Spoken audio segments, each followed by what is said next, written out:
diagnóstico precoce no autismo é possível? Quais são os sinais que você deve observar no seu filho? É sobre isso que a gente vai conversar com a neuropsicóloga, psicóloga, psicopedagoga. Um currículo extenso e também minha amiga Carol. Carol, muito obrigada por você estar aqui. Eu que agradeço o convite. Esse é o Infância e Consciência começando. Meu nome é Ariadne Abud e a gente vai falar então um pouquinho sobre os sinais precoces do autismo, né? Algo que muitas pessoas têm dúvidas, às vezes alguém vem com algum comentário, né? Olha, talvez essa criança possa ter autismo já desde pequenininho. Então vamos entender quais seriam esses sinais precoces de que essa criança pode ter autismo, não que ela vai ter, mas que seja útil para quem está nos ouvindo, talvez considerar a possibilidade de buscar uma avaliação, né, Carol? Sim, sim, quanto antes melhor, né? Melhor, né? Nem que seja para fazer esse acompanhamento ali, né, de possíveis atrasos. Não significa que seja um autismo, mas talvez algum outro transtorno do neurodesenvolvimento ou só um atraso mesmo, né? Por falta de estimulação. Bom, tô pensando aqui que são vários sinais, mas né, muito assim, pensando num bebê muito pequeno e que as mães relatam bastante depois que elas descobrem o diagnóstico, é aquela criança que não tem um comportamento de contato muito esperado, assim, é uma criança que não se aninha no colo, que às vezes tem muita dificuldade, né, de ficar no colo. Às vezes esse vínculo, né, mãe e filho ali. Sim, de dar aquele conforto, nada como um colinho de mãe, né, e aí a gente sabe o quanto é uma proteção, né, para esse bebê, a importância da amamentação, para essa troca. Então, é uma criança que não se sente muito à vontade e que a troca, o olhar, né, já não acontece com a frequência que, se a gente for ver um bebê ali, enquanto ele tá sendo, né, amamentado, ele tem um olhar bem... olha pra mãe. Que conecta, né, aquela coisa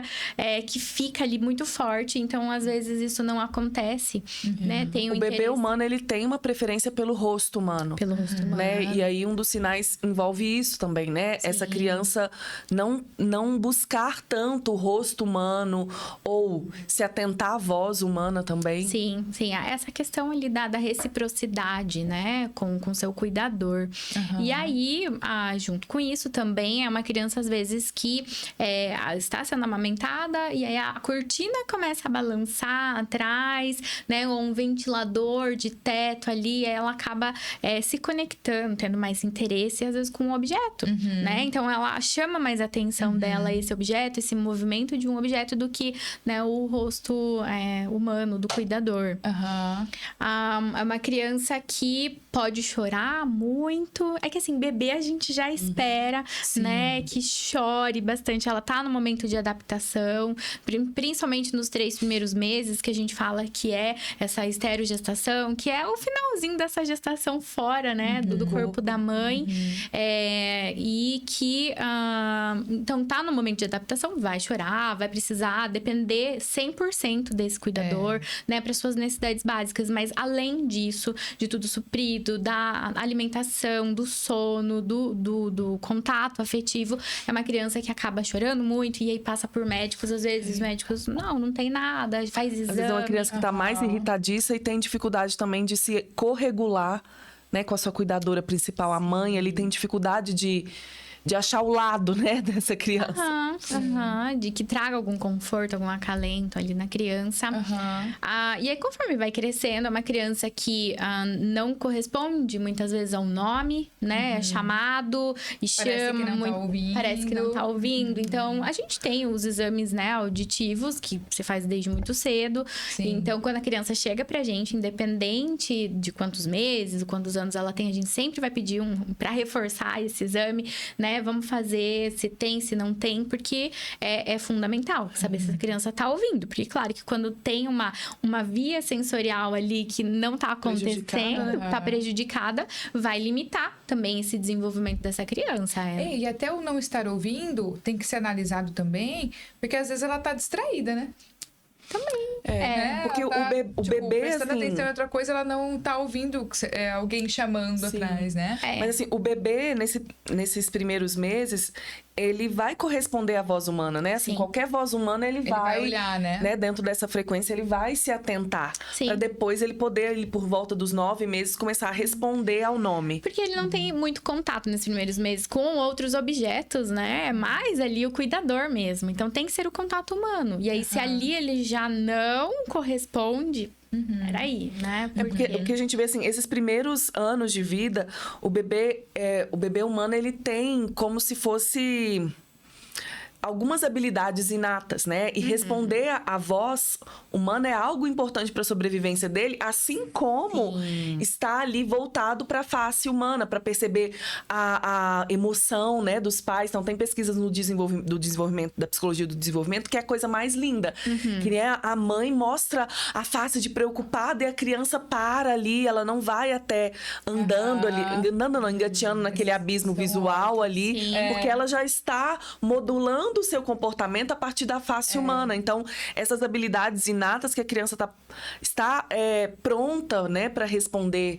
E a gente começa a ver, por exemplo, uma criança também com dificuldade de imitação, mesmo nesse primeiro ano de vida, né, que é algo bem importante também. É verdade. Sim, é fundamental. A gente aprende através da imitação. E aí é uma criança que não corresponde. E desde bebê, assim, né? Ele vai imitar o que você tá fazendo, né? Então. Sim. Um bebê de 6 meses, ele começa, né, querer imitar. Mas como a Carol falou, se ele já não se atenta tanto visualmente à face, como que ele vai imitar se ele não está se atentando, prestando atenção às vezes mais em objetos? Ele vai aprender mais sobre objetos do que sobre as relações humanas. Sim. Que é uma das características do TEA, né? Essa dificuldade de identificar as emoções, de se comunicar.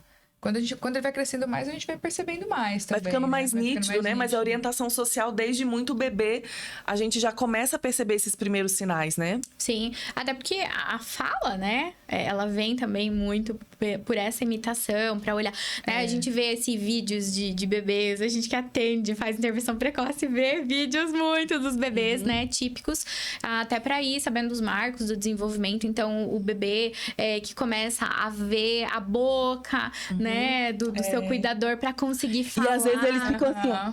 Você tá falando, ele tá gesticulando, porque ele tá ali espelhando um pouco dessas ações. É a coisa mais... Nossa, eu sou apaixonada. É a coisa gente nem mais sabe, linda. né, gente? Sim.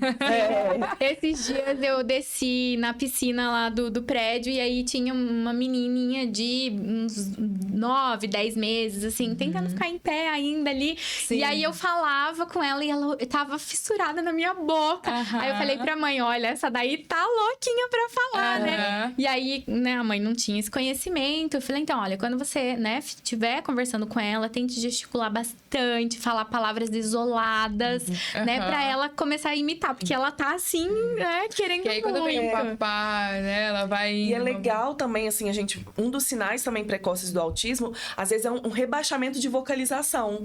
Porque a criança, às vezes, ela vocaliza menos, né? Ela produz menos barulhinhos, vocalizações, assim, barulhinhos na boca, né? De tentar imitar. Já é um início dessa tentativa de imitação, de produção de som e mexendo a boca. E antes disso também, a gente tem um atraso na comunicação não verbal.